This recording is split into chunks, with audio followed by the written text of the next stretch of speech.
3. This comparison, the comparison between Utopia and the Old World is here made explicit. Europe is wrong to be so prejudiced against the unknown and the other, just as it's wrong to believe that to assail your neighbors is the best way to protect yourself from them. The way Europeans deal with the other is indeed the exact opposite of what the Utopians do. From a political point of view, Europeans are passionate to expand their territory outside their boundaries, and conversely uninterested about their inland territory. From an ethical point of view, Europeans are similarly alienated by exteriority and lose sight of the proper internal goods. In Book 1, Europe is presented by Utopia as a dystopia ravaged by greed, and the Utopians cannot figure out how so many nations can judge an individual not for what he is, but for what he has. Finally, Europeans are slaves to their customs, and therefore xenophobic and unable to deal with alterity in a rational way. Defiant with culture others than their own, they appear as essentially ethnocentric and are criticized about that by Utopia in text 4. This attitude explains why Utopia fears that his hearers won't even believe what he has to say about utopian customs, see text 5. It is therefore not surprising that Utopia anticipates that the story of his travel to Utopia will not be welcomed, better than had been his intervention at the table of Cardinal Morton about the laws of the polylarities. Indeed, this proto-Utopia had at first met with a very cold response from the guests. This mistrust towards everything that looks different from what we used to is obviously the main threat that lingers on the reception of Utopia as a book. And Morris appears fully aware of this threat in his 2 letters to Peter Gillis.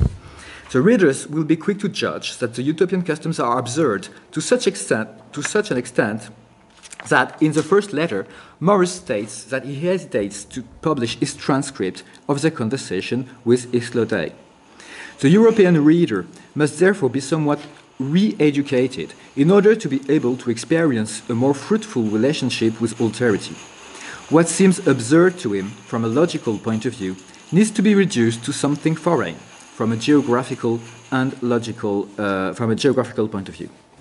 Such is the main issue of the important debate towards the end of Book 1 between Utopia and Morris about the most efficient way to make the utopian institutions known to the European people. I won't study in detail these pages, which have been evoked very brilliantly a minute ago. I let you read again in the handout, if you wish, these pages. This is text 6. Utopia here redefines the meaning of Utopia's otherness. Utopian institutions and customs may at first seem absurd, but only because they are unusual to us, although obviously better than our own customs. The utopian way of life is not absurd in itself, only alien to our way of thinking.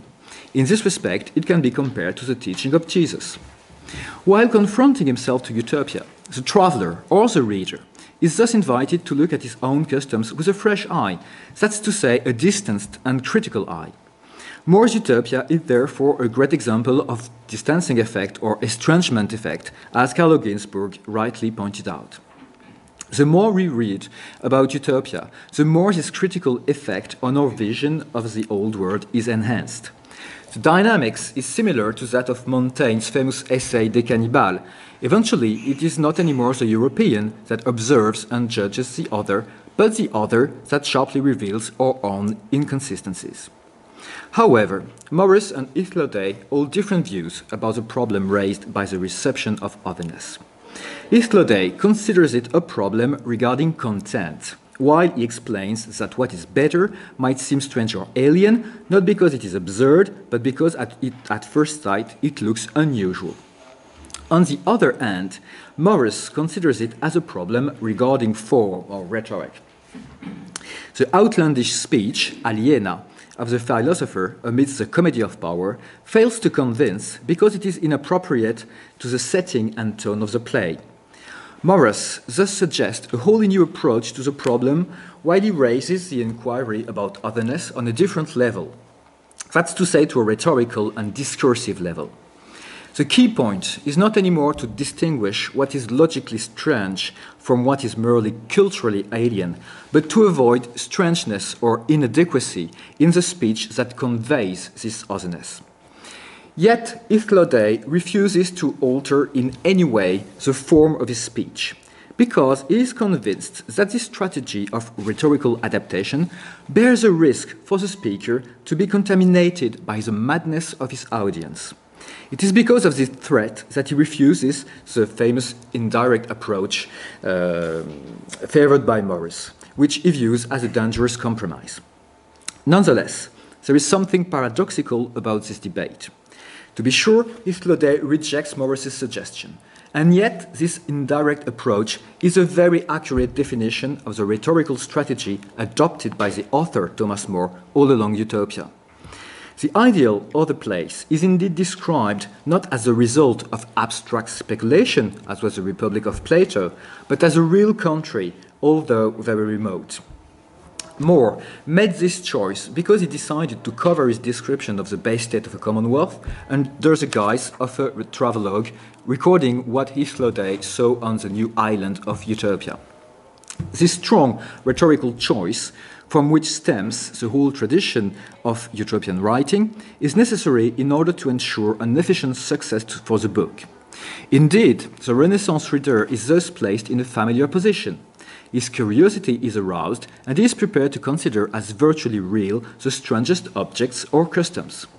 The utopian discourse thus brings back to earth the ideal state, which is no longer a mere concept, but becomes a land endowed with a geography and a history. In this way, the critics that Aristotle had voiced against Plato's Republic can be overcome. The concept becomes a phenomenon that the reader is invited to consider as a reality and even to visualize. In text 6, Islaudet asks, quote, "What if I told them the kind of things that Plato imagines in his Republic, or that the utopians actually practice in theirs?" Unquote. This question finds an echo in the poem ascribed to Animalius, where the island boasts to outdo, I quote, Plato's Republic, see text 7. How does More not only describe with words, but even show Utopia to his readers? Of course, Islaudet uses words to describe the island. Nevertheless, when the traveller speaks of the other place with words, Peter Gillis thinks he sees it while he listens, and even more while he reads the transcript of the conversation written by Morris, see text 8. As Carlo Ginzburg underlined, these words by Peter Gillis and the poem by Animalius point to a rhetorical effect of inorgeia. They invite us to visualize what is described, and so does the famous map of the island. Even if the map was designed after the book was written, the whole of Book 2 presents itself as a gigantic ekphrasis of the map. The second version, probably drawn by Ambrosius Holbein, also represents the very effect that Peter Gillis writes about. Although actually standing miles away from the island, Islaudet and the man he stands with in the foreground, the closest one being probably Morris, seem to be very close to it, to such an extent that the third man on the right, who might well stand for every reader, seems to look at and actually see the island, which Islaudet is pointing to with his finger. Furthermore, this map, as well as the other illustrations, the alphabet, the quatrain in Utopian language, meet the expectation of the Renaissance man reading a travelogue. To tell the other is also, as precisely as one can, to show the other and the world he lives in, and sometimes even to make him speak in his own tongue. Henceforth, we have to deal with the question of exoticism in Utopia. To sum up, Morris gets rid from the very beginning of a certain kind of exoticism that stems, for instance, from the description of unknown and sometimes monstrous animals. In Utopia, strangeness will not be mistaken with monstrosity, and we won't find any illustration showing us a strangely dressed utopian. But there are other ways to create effects of exoticism. Namely, one can quote some curious words of the native's language, and in this respect, Utopia seems closer to the codes of the Renaissance travelogue. Of course, the speeches lent to utopian characters are translated in a Latin that is in no way different from the Latin used by Islaudet or Morris when they speak on their own behalf. Nonetheless, Hithlode incorporates to his description some utopian words, and the utopian quatrain is given first in utopian language before being literally translated in Latin. This is a way to reintroduce in the text some exoticism, however fragmentary or marginal. But the distinctive character of this exoticism is that it invites the reader to decipher it. The utopian quatrain, for instance, is a kind of miniature Rosetta Stone which could be used to identify some radicals of the utopian language. This language, furthermore, appears to be a mix between ancient Greek and Persian words, and the Greek parts of it can easily be deciphered by a learned humanist. All in all, the utopian language is less strange than it appears at first sight. It is part of an erudite game of which More makes the most in his second letter to Pythagoras. How strange is More Utopia? It may well be eventually less strange than what we could have expected, since even the utopian language is only superficially strange. Although most of the enigmas that occur throughout the book can be deciphered, two mysteries remain unsolved, both involving an uncertain localization. The first mystery, of course, is the location of the island. Obviously, it is nowhere, as its name tells us unequivocally. As we might expect, the uncertainty provides some more tongue-in-cheek material to Morris and Peter Gillis in the prefatory letters.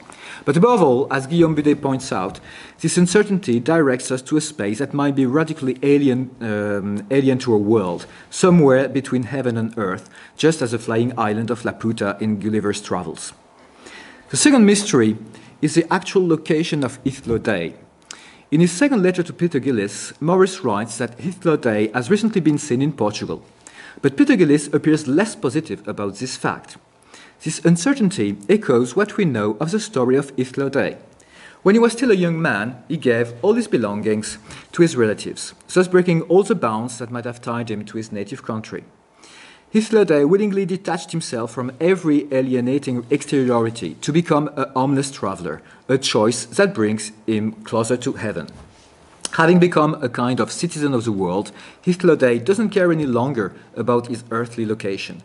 For the traveler, the horizontal dialectic between here and there has been dissolved into the vertical dialectic between here below and the hereafter. He has been everywhere, but now Hithlode the wanderer is nowhere to be found, or he might well be an ubiquitous man that stands at the same time here and there, as suggested by the curious use he makes of the deictic adverbs at the very end of his speech, see text 9.